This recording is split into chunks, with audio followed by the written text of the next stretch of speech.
Hello, Kehilat Darchei Tzion. We're of Shabbat, Parashat Devarim, Shabbat Chazon, the Shabbat before Tisha B'Av. In our Parashat, we read about Chet HaMeraglim, or maybe we should say we read again about Chet HaMeraglim. The story appears in Chumash Bamidbar, in Parashat Shlach Lecha, and it appears again in our Parasha.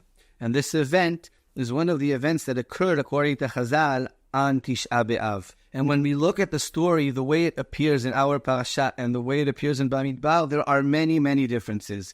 I'll follow here in the footsteps of Rav Tamir Granot to point out one of the major differences, and that is that in our Parasha, Moshe, who tells the story of Chet HaMeraglim to Am Yisrael, erases two very important figures from the story. Moshe Rabbeinu takes away Hashem's role. Hashem, who had the initiative in Chumash Bamidbar to send Meraglim. Here the initiative is the initiative of Am Yisrael. And the second part is the Meraglim's responsibility for what happened. In Chumash Bamidbar, the Meraglim take a very, very, very important role in causing Am Yisrael to complain, to cry, to be upset. In our parasha, the Meraglim, all they say is Tova ha'aretz me'od me'od. The Meraglim come and they say how good Eretz Yisrael is. And Am Yisrael are the ones who hear all the problems and they decide they are scared. They don't have faith in Hashem. So all the other figures are erased and all we have left is Am Yisrael and Moshe Rabbeinu. And Am Yisrael and Moshe are both punished for Chet HaMeraglim in this story. Am Yisrael, for 40 years, have to walk in the desert. And Moshe says that because of this event, he doesn't enter Eretz Yisrael. What do we learn from this? Why did Moshe tell the story, choose to look at a certain perspective of the story in this way? Why did Moshe choose to take out HaKadosh Baruch Hu, the Meraglim? So Rav Tamir Granot decides to explains that Moshe is trying to teach Am Yisrael a lesson.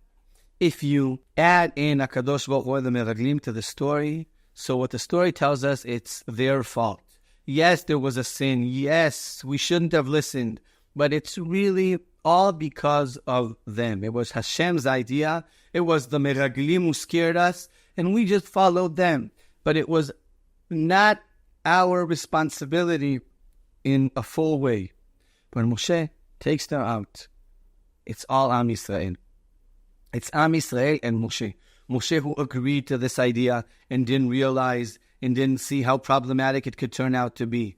Am Yisrael, who seemingly we find out by the way the story is told, they had a very deep problem in their belief and in their faith in Hashem. They didn't have enough bitachon. They didn't understand enough the importance of going to Eretz Yisrael. They had many, many issues that they needed to work on, solve. They needed to fix them.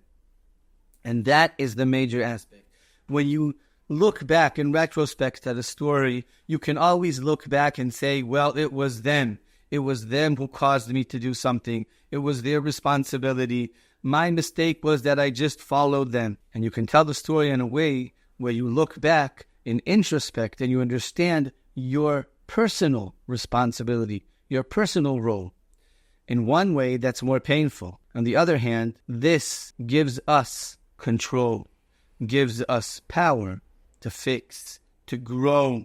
We're not just dependent on others and many things that just happen to us, but we have responsibility and we have ability to change things, to do things better. And that is what Moshe is trying to empower Am Yisrael in this parasha. And I think this is very relevant for us. It's relevant for leaders, but it's also relevant for us personally. How do we look at the events that have occurred to us in the past 10 years? Many things that have just happened? Or do we try to look back and see what can we do? What have we done and what can we do to deal with the situation and to become better people? Shabbat Shalom.